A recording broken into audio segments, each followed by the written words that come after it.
বরিশালের কীর্তনখোলা নদীর পাড়ে বরিশাল বিশ্ববিদ্যালয়ের সন্নিকটে মেগা প্রকল্প বরিশাল নব থিয়েটার, যার নির্মাণ কাজ চলছে ধীরগতিতে। ২০২২ সালের জানুয়ারিতে শুরু হওয়া এই প্রকল্পে হস্তান্তরের সময়সীমা চলতি বছরের ডিসেম্বরে, কিন্তু সময়ের সাথে পাল্লা দিয়ে এগোচ্ছে না কাজ।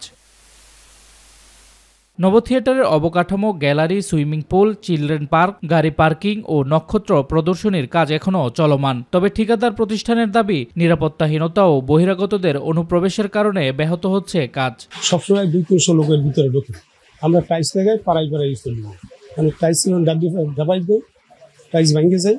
আর এদের মানা করলে শোনে না, কারণ আমরা একটা বিপদে আছি।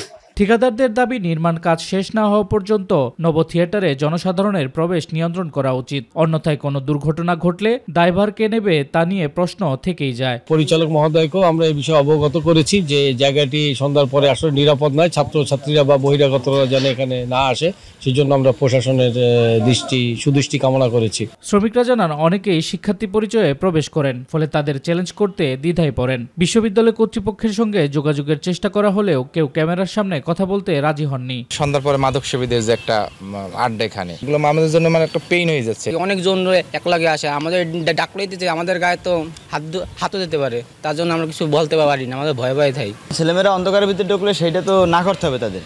একজন ডাকলইবে যে ডাকলইবে, হ্যাঁ রে, হে তো ঝামেলা। নব থিয়েটার নির্মাণের গতি ফিরবে কবে আর নিরাপত্তা নিশ্চিত হবে কিভাবে, এই প্রশ্নের উত্তর খুঁজছে বরিশালবাসী। শামস তাবরিজ উচ্ছ্বাস, মাই টিভি নিউজ ডেস্ক।